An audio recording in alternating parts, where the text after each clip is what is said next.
Captain Li Wu sat in his damaged captain chair looking at the big alien ships that surrounded his small human fleet. The bridge was full of smoke and sparks flew from broken machines. Blood ran down his face from a cut on his head, but he did not care about the pain. He was reading the message that just came from the Galactic Council, and each word made him more angry. The message was simple and cruel. Earth must give 50 million human children to fight in another alien war. The children would be taken from their families and trained as soldiers. They would die on strange planets fighting battles that meant nothing to humans.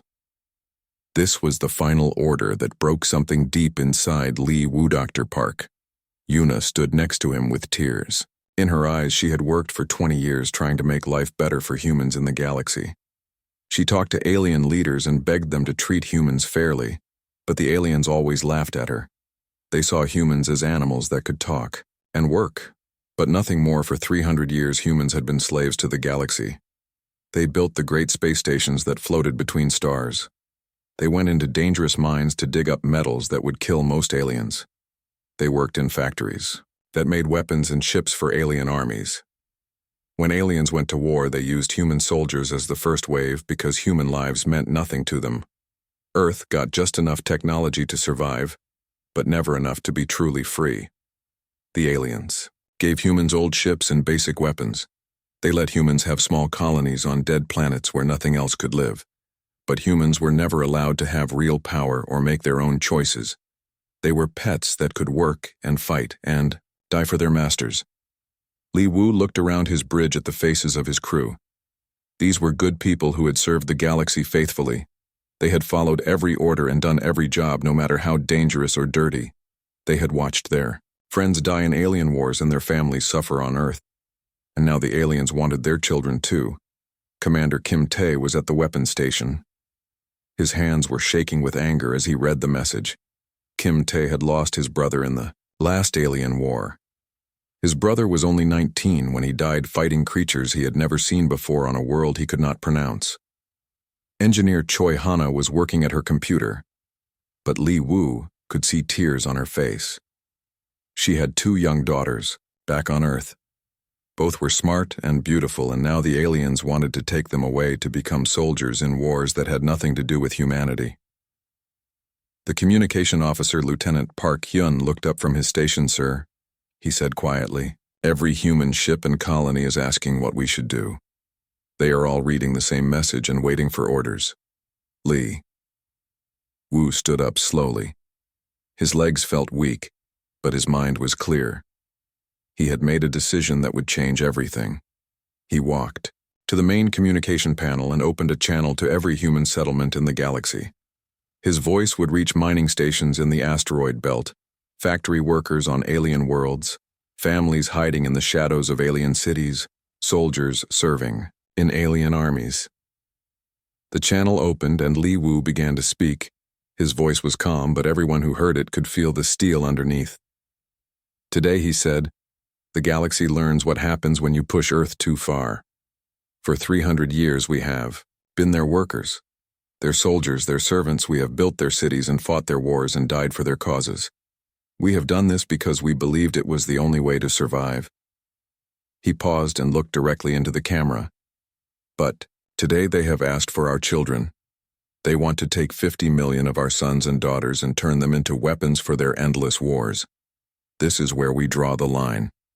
This is where we say enough." On mining stations across the galaxy, humans stopped their work and gathered around communication screens. In alien factories, human workers put down their tools and listened. In the slums of alien cities, human families huddled together around hidden radios. "We have been preparing for this day," Li Wu continued. "For decades, we have been more than just workers and soldiers. We have been watching and learning and planning. Every human who served in their armies was gathering information. Every human who worked in their factories was studying their technology. Every human who died in their experiments was teaching us about their weaknesses." The aliens listening to the broadcast began to feel worried.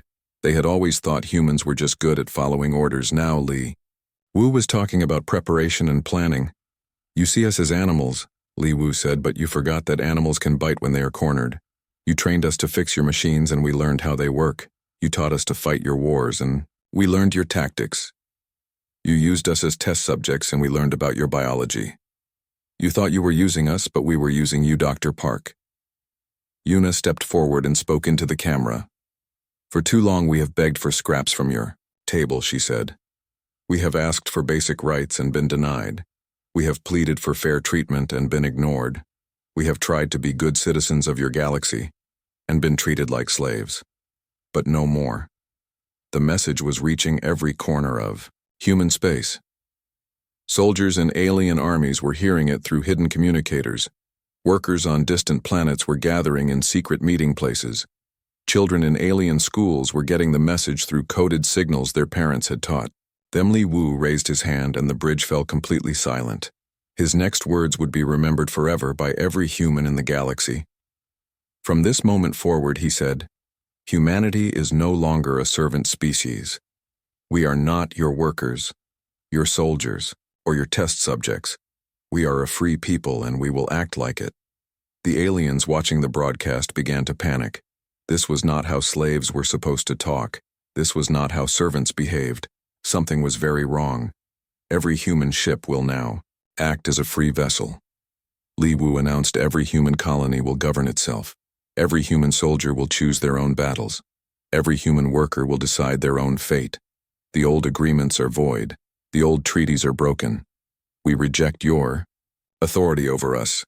He looked directly at the camera and his eyes were like fire. You wanted our children, he said. Now you will face our wrath. You thought we were weak because we served you faithfully.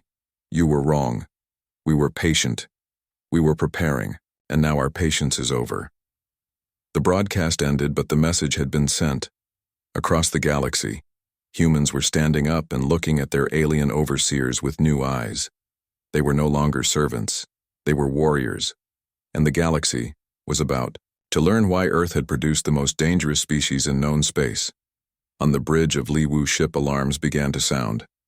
The alien fleet was moving into attack position, but Li Wu was not afraid. He reached for a hidden panel and pressed a single button. All across human space, other buttons were being pressed. Ships that had been hiding for years suddenly appeared. Weapons that had been built in secret came online. Plans that had been made in darkness finally came to light. The war for human freedom had begun. Commander Kim Tae moved through the dark corridors of the alien weapons facility like a shadow. His team followed behind him, each one trained for this exact mission. For 5 years, Kim Tae had worked in this facility as a maintenance worker. The aliens thought he was just fixing their machines, but he was actually learning everything about their most secret weapons. The facility was huge, with corridors that stretched for kilometers. Underground levels held weapons that could destroy entire planets. The aliens trusted humans to clean and maintain everything because they thought humans were too stupid to understand what they were seeing. They were very wrong. Behind Kim Tae walked engineer Song Mira. She had spent 3 years working on the alien computer systems. The aliens let her fix their networks and databases because human fingers were small enough to reach places alien claws could not. But while she fixed their systems, she was also placing hidden programs that would activate when humanity needed them most. Lieutenant Nam Jun carried the explosives. His job had been loading weapons into alien ships for 2 years. He knew exactly which weapons were most dangerous and which ones the aliens could not replace quickly. He also knew which walls to blow up to make the whole facility collapse. The team reached the main control room where massive computers controlled all the weapons in the facility. Kim Tae looked at his watch. It was almost time, all across the galaxy. Other human teams were getting ready to strike at the same moment. The aliens would learn that their faithful workers had been planning this for decades. Song Mira plugged her device into the main computer. Her fingers moved quickly across the keyboard. As she activated programs she had been hiding in the system for years. These programs would spread through every alien network, turning their own computers against them. Alien ships would lose navigation.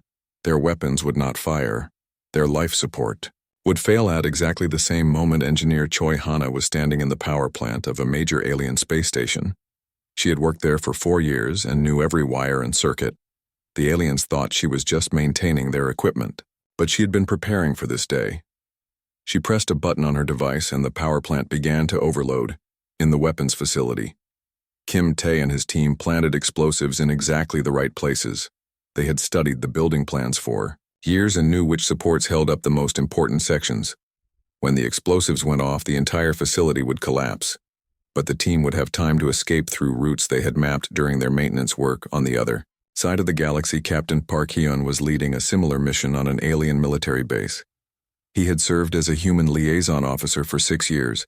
The aliens thought he was just translating for human workers, but he was actually studying their military plans and troop movements. Now he knew exactly where to strike to cause the most damage. Dr. Lee Soo was in an alien research laboratory where humans had been used as test subjects for cruel experiments. The aliens thought she was just a research assistant, but she was actually a brilliant scientist who had been learning about alien biology by watching the experiments. She now knew every weakness in alien physiology. The coordinated attack began across 50 star systems. Human workers, who had seemed loyal and obedient, suddenly revealed their true purpose. Alien facilities that had operated smoothly for decades began to fail, as their human maintenance crews turned against them. Song Mira watched her computer programs spread through the alien networks like a virus. Alien warships trying to respond to the attacks found their engines shutting down. Their weapon systems displayed error messages in human languages. Their communication arrays began broadcasting human songs instead of military orders. The aliens began to panic as they realized the scope of the betrayal. Every human they had trusted had been working against them. Every human who had access to their technology had been sabotaging it. Every human who had seemed grateful for their jobs had been planning their revenge. Commander Kim Tae led his team out of the collapsing weapons facility. Behind them, explosions lit up the night sky as alien superweapons were destroyed. The aliens running from the building were screaming in languages Kim Tae had learned to understand. They were asking how this was possible. They could not believe their servants had turned against them on Earth. General Wang Qi was in a secret command center hidden deep under the mountains. This facility had been built over decades using materials stolen from alien construction projects. The aliens had never suspected that humans were building their own military base right under their noses. General Wang Qi activated Project Starfall, and suddenly space around Earth filled with human ships. These vessels had been built in secret using technology stolen and improved over centuries of forced labor. They were faster than alien ships, stronger than alien weapons, and controlled by humans who had nothing left to lose.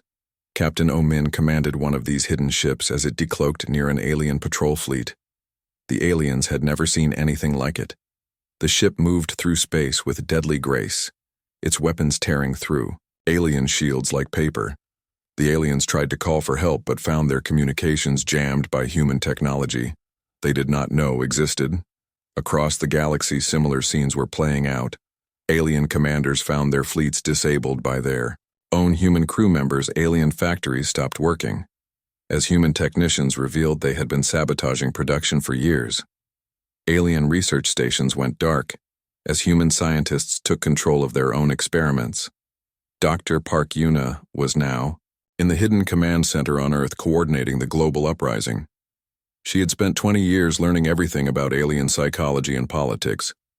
Now she was using that knowledge to predict exactly how the aliens would respond to each attack. The aliens were discovering that humans were not the simple workers they had believed. Every human had been part of a massive intelligence network that had been gathering information for generations. Every human death in alien experiments had taught the survivors about alien weaknesses. Every human who had been forced to build alien weapons had learned how to destroy them. Lieutenant Shin Yu was leading a team of human prisoners in a breakout from an alien detention facility. Guards had always thought humans were too weak and scared to fight back. They learned too late that humans had been training in secret using exercise routines that looked innocent but actually prepared them for combat. The alien guards ran in terror as the human prisoners revealed weapons they had made from maintenance tools and kitchen equipment. The humans moved like trained soldiers because many of them were soldiers who had been captured and had spent years planning this exact scenario. Captain Lim Ho was piloting his ship toward an alien command post that controlled shipping routes for 3-star systems. He had worked as a cargo pilot for 8 years and knew every weakness in their security. The aliens had trusted him to carry their most valuable supplies, but he had been planning how to cut off those supply lines. The attack succeeded beyond human expectations because the aliens had made a critical mistake. They had thought that being in charge meant they were superior. They had never considered that their servants might be smarter, stronger, and more determined than they were. As the first day of the human uprising ended, alien leaders across the galaxy were receiving reports of total system failures. Weapons that would not work, ships that would not fly, computers that had turned against their operators. The humans they had treated as animals had revealed themselves to be the most dangerous enemy the galaxy had ever seen. The age of human slavery was ending, and the aliens were learning that there is nothing more dangerous than people who have nothing left to lose and everything to fight for. President Zhou Yan stood in the war room deep beneath the earth, looking at screens that showed alien worlds burning. She had been chosen to lead humanity in this war because she understood alien languages and politics better than anyone. The aliens had never taught humans their languages, but they had never forbidden it either. That was their first mistake. Zhou Yan activated the galaxy-wide communication system, and her image appeared on every alien world. Her voice spoke in perfect alien languages, something that shocked the alien leaders who were watching. They had always made humans use translators because they thought humans were too stupid to learn proper language, citizens of the galaxy. She began, her voice calm but strong. I am President Zhou Yan, speaking for all free humans. We have a message for the Galactic Council and all who support the slave system that has ruled this galaxy for too long, on the alien homeworld of Vex Prime Fleet. Admiral Korthak was watching the broadcast with growing horror. This human was speaking his language better than most of his own officers. She knew words that even he had to think about. The implications were terrifying. For 300 years, Zhou Yan continued, you have treated humanity as property, to be bought and sold. We have built your cities, mined your worlds, and died in your wars. We have done this because we believed we had no choice. But today that changes. Admiral Korthak tried to contact his fleet commanders but found that human sabotage had damaged most of his communication systems. The few messages that got through brought terrible news. Human uprisings were happening on every world. Ships were being destroyed by their own crew members. Weapons facilities were exploding. Back on Earth, Zhou Yan delivered her ultimatum. The terms are simple. All human slaves must be freed immediately. All human prisoners must be released. All human colonies must be granted full independence. You have 24 hours to comply. If you refuse, we will show you what total war means when Earth fights back. The alien leaders were in complete panic. They had built their empire on the belief that they were superior to all other species. Now a species they had considered barely intelligent was speaking to them as equals and making demands. The psychological shock was almost as devastating as the physical attacks. Captain Namjoon was leading a rescue mission on the prison world of Kalar, where humans had been tortured and experimented on. For decades, his ship approached the planet using stealth technology that the aliens had never seen before. The prison guards had no warning before human soldiers appeared in their facility like ghosts. The prison was a nightmare of suffering where alien scientists had tested the limits of human endurance. They had tried to break human spirits and study human biology. What they had actually done was create a generation of humans who were immune to fear and pain. These humans were now free and very angry. Namjoon found thousands of human prisoners in conditions that would have killed most alien species. The humans had survived because they were tougher than the aliens had realized. They had also been secretly communicating and planning. Their rescue was not just a liberation. It was the recruitment of an army of super soldiers. Dr. Li Su was with the rescue team analyzing the alien research data that had been gathered from human experiments. What she found made her sick, but also gave her hope. The aliens had been accidentally making humans stronger and more adaptable with every test they had created. The perfect soldiers, and now those soldiers were fighting back. Meanwhile, on the alien research station, Nexus 7 manager Xin Yu was leading the human workers in the largest industrial uprising in galactic history. These humans had been building alien weapons and ships for years. Now they turned the factories into human weapons production. The aliens who had whipped human workers were now running for their lives. The workers knew every machine and every process. They could build weapons faster than the aliens had ever imagined possible. Within hours, they had armed themselves and were producing weapons for other human resistance groups. The alien overseers who tried to stop them were overwhelmed by workers they had thought were weak and obedient. Admiral Korthak received a report that made him feel sick. Humans had taken control of the main weapons factory in his sector and were using it to build ships that were better than anything in his fleet. The humans had been improving alien designs while pretending to just follow orders. Ambassador Yoon-se met with alien diplomats on the neutral space station, Haven. The aliens came expecting to negotiate with primitive humans who would be grateful for any small concessions. Instead, they met a woman who knew their laws better than they did and had evidence of every crime they had committed. The aliens tried to deny that they had mistreated humans, but Yoon-se had recordings and documents proving centuries of abuse. She had testimony from thousands of human witnesses. She had alien government records that humans had been secretly copying for decades. The evidence was overwhelming. When the aliens refused to accept her terms, Yoon-se activated a hidden device that broadcast their entire conversation across the galaxy. Every species in the galaxy heard alien leaders admitting that they saw humans as animals and refusing to grant them basic rights. The broadcast destroyed any claim the aliens had to moral authority on the mining world of Keth Prime. Captain Oh-min was leading human miners in an attack on the alien administrative center. The miners had been treated worse than animals, forced to work in conditions that killed most of them within a few years. But they had survived and grown strong, and now they wanted justice. The alien administrators had always lived in luxury, while humans died in the mines below. Now those same humans were coming up from the depths with mining equipment converted into weapons. The aliens ran in terror as explosions rocked their towers. The psychological impact on alien society was devastating. They had built their entire culture on the belief that they were the superior species in the galaxy. Now humans were proving to be better soldiers, better engineers, better pilots, and better strategists. The foundation of alien society was cracking. Dr. Park Yuna was coordinating with resistance cells on dozens of alien worlds. Each cell had been planning for this day using intelligence gathered over decades. Human servants in alien houses had been mapping security systems. Human workers in alien hospitals had been learning about alien biology. Human students in alien schools had been memorizing military protocols. The aliens were learning that every human they had trusted had been working against them. Every human who had seemed grateful had been planning revenge. Every human who had appeared loyal had been preparing for war. Emperor Zexon of the Vex Empire called an emergency session of the Galactic Council. The assembled alien leaders looked at reports of human uprisings across their territories. They had thought humans were scattered and disorganized.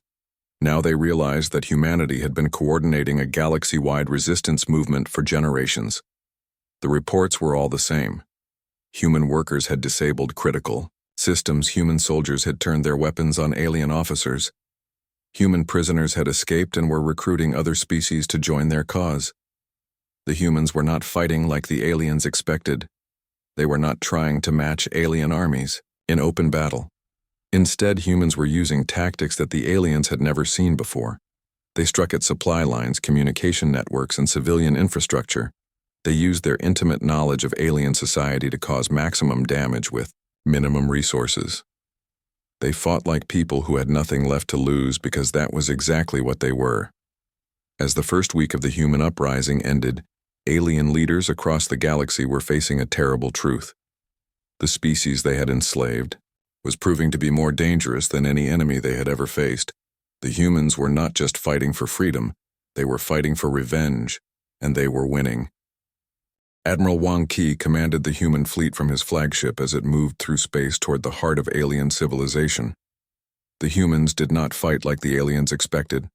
There were no honor duels between massive fleets, no formal declarations of battle, no following the ancient rules of galactic warfare. Instead, the humans fought like hunters stalking prey. The human ships moved in small groups, hitting alien supply convoys and disappearing before reinforcements could arrive. They attacked communication relays that connected alien worlds, leaving entire sectors cut off from central command. They struck at power plants and water treatment facilities, bringing alien cities to their knees without firing a single shot at military targets. Captain Songmira led her squadron in an attack on the alien fuel depot at Cross Station. The station supplied energy to alien fleets across 3 sectors. Without it, hundreds of alien ships would be stranded in space.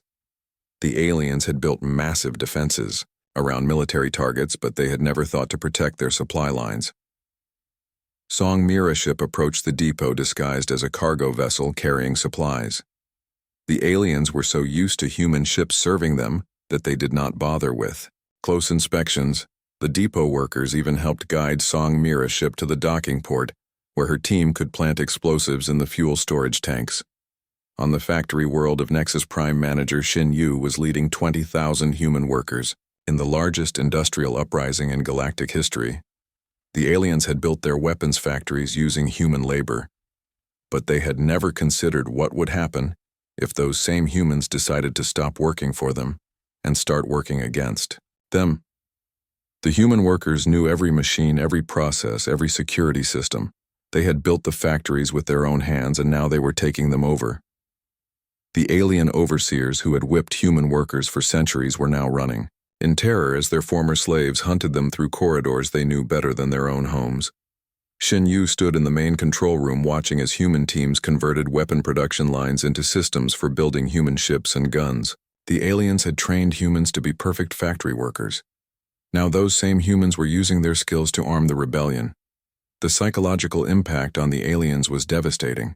They had always believed they were the superior species, but humans were proving to be better at everything that mattered in war. Better at strategy, better at tactics, better at logistics, better at adapting to changing conditions. Captain Nam Jun led his team through the underground tunnels beneath the alien capital city. The aliens had used human workers to build their sewer and transportation systems. The humans had mapped every tunnel and access point during decades of construction and maintenance work. Now they were using that knowledge to strike at the heart of alien government. The alien leaders lived in towers that reached toward the sky, protected by shields and weapons that could destroy entire fleets. But they had never thought to protect against attacks from below.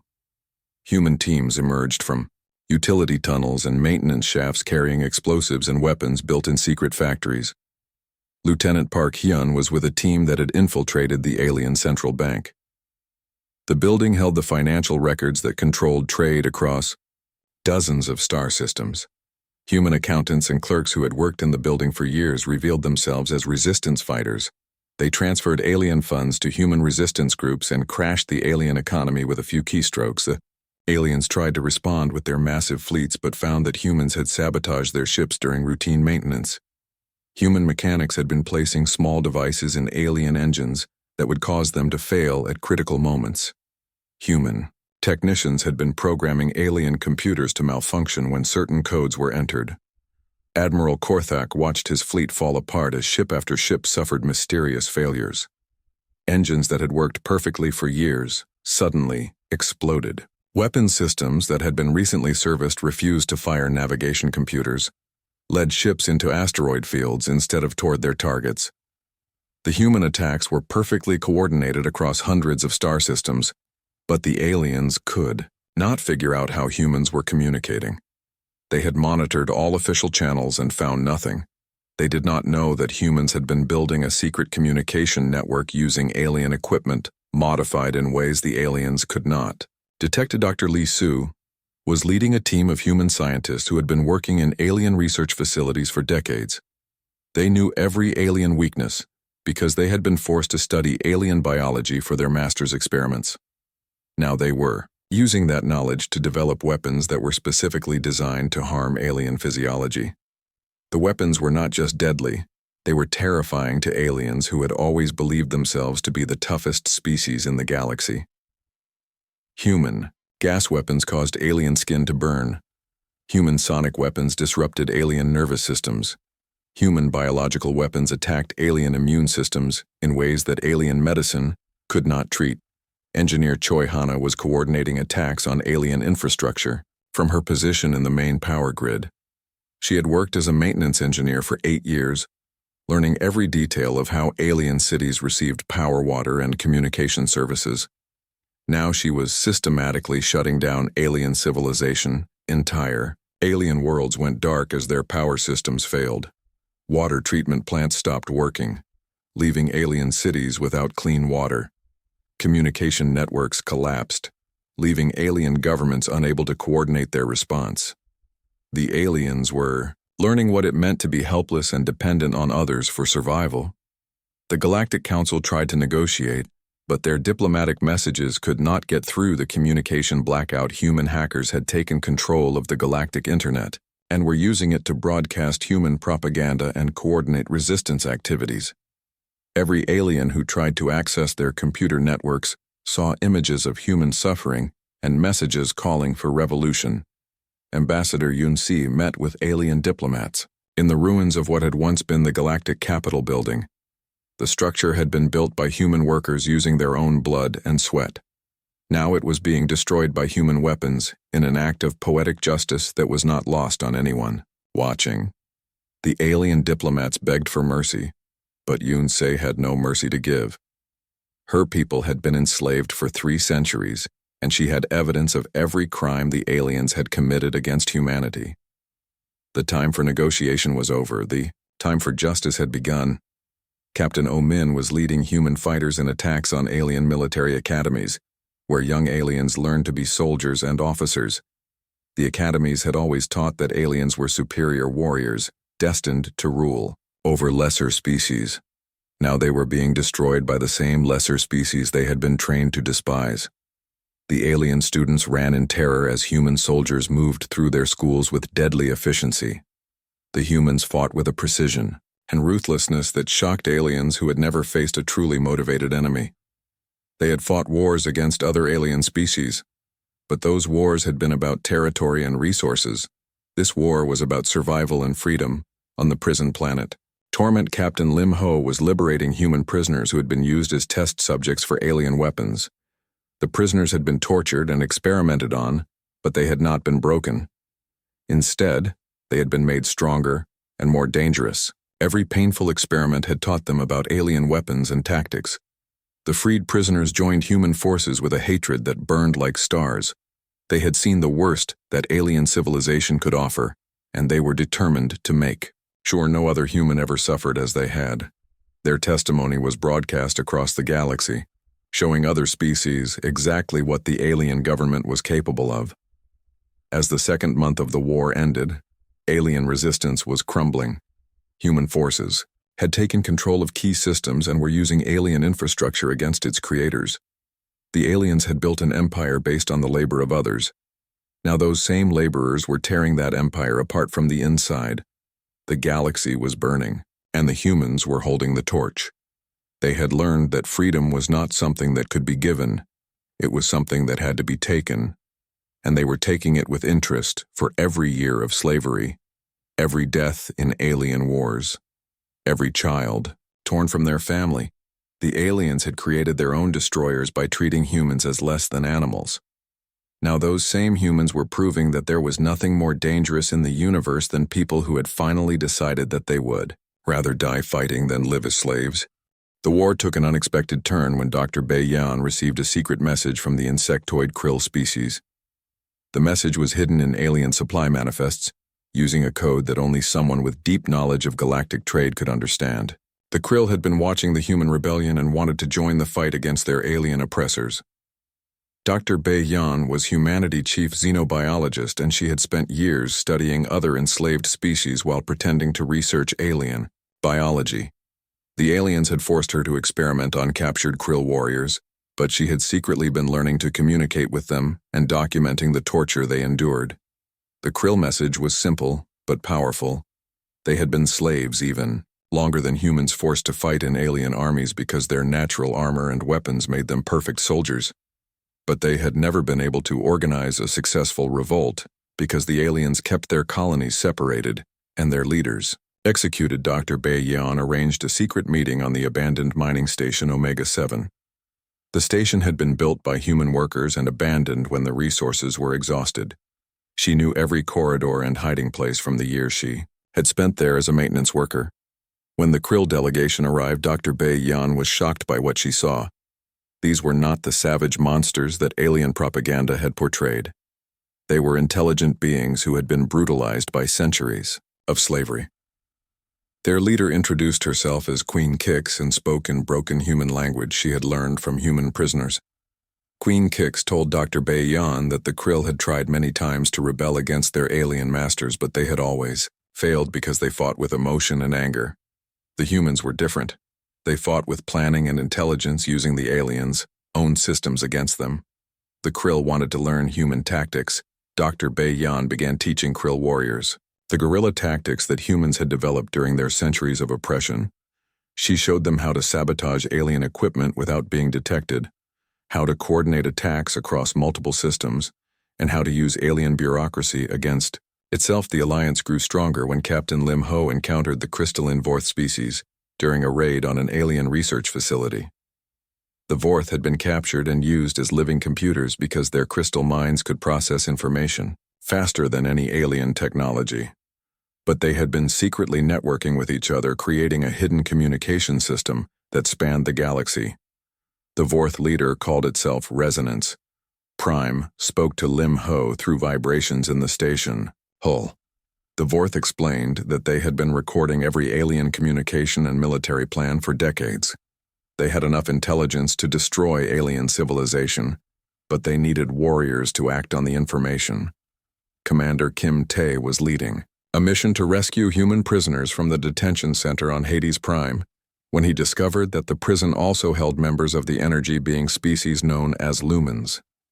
The lumens had been captured and forced to power alien machinery with their life force slowly killing them over decades. The lumens could not speak in ways humans understood, but they could communicate through patterns of light. Commander Kim Tae had learned their language during his years working in alien facilities, where lumens were used as power sources. They told him that they had been planning their own escape and would help humans if humans would help them. The alliance between species grew rapidly as Dr. Bai Yan coordinated resistance activities across the galaxy. Each species brought unique abilities to the fight. The Krill were natural warriors with armor that could stop alien weapons. The Vorth could hack any computer system and predict enemy movements. The lumens could overload alien electronics and travel through energy conduits. Captain Park Hyun commanded the first mixed species fleet as they attacked the alien military base at Centauri Station. The base was thought to be impregnable with defenses that had never been breached, but the combined abilities of human planning, Krill strength, Vorth intelligence, and lumen energy manipulation proved unstoppable. The psychological impact on the aliens was devastating. They had always controlled their slaves by keeping different species separated and making them compete with each other. Now their former slaves were working together and proving to be more effective as a team than the aliens had ever been. The war reached a turning point when the ancient ethereal species emerged from hiding to support the rebellion. The ethereals had not been seen in the galaxy for thousands of years, and most aliens thought they were myths from old stories. Commander Park Jin was leading a desperate mission to evacuate human civilians from the war zone when his ship was surrounded by vessels that did not appear on any sensors. The ships were made of materials that seemed to bend light itself, and they moved without any visible propulsion system. The lead ship opened communication, and a voice spoke in perfect human language.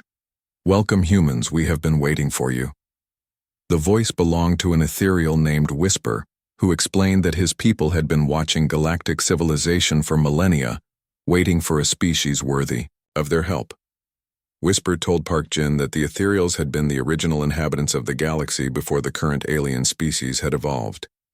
They had chosen to hide rather than fight when the aliens began conquering worlds. But they had been secretly watching and judging. The ethereals had seen many species enslaved and destroyed by alien cruelty, but humans were different. Humans had maintained their compassion and moral values, even under the worst conditions. They had helped other slaves even when it put them at risk. They had shown that they deserved freedom. The ethereal fleet provided humans with technology that was centuries ahead of anything the aliens possessed. Human ships were equipped with shields that made them nearly invincible, and weapons that could destroy entire alien fleets with single shots. But the aliens were not finished fighting. They revealed their final weapon, a massive device hidden in the outer regions of Earth's solar system. The weapon was called the Planet Killer, and it had enough power to destroy entire worlds. The aliens threatened to use it on Earth unless humanity surrendered immediately. General Kim Da received the ultimatum while commanding human forces in the battle for the alien capital. She had to make an impossible choice: surrender and accept slavery again, or continue fighting and risk the destruction of humanity homeworld. The decision was made easier when Dr. Lee Su analyzed the Planet Killer and discovered that it had been built using human slave labor over decades. Human engineers had worked on every component, and they had left hidden weaknesses that could be exploited if anyone knew where to look. Captain Chang-un volunteered to lead the suicide mission, to destroy the Planet Killer before it could fire on Earth. His ship was loaded with explosives and crewed by volunteers who knew they were not coming back. They would have to fly through the weapon's powerful defenses and detonate their payload at exactly the right moment. Meanwhile, Admiral Seo Bin led the main human fleet in a desperate battle to keep alien forces distracted while Chang-un approached the Planet Killer. The fate of Earth depended on perfect timing and incredible courage. From people who had already given everything for freedom, Engineer Ko Luna was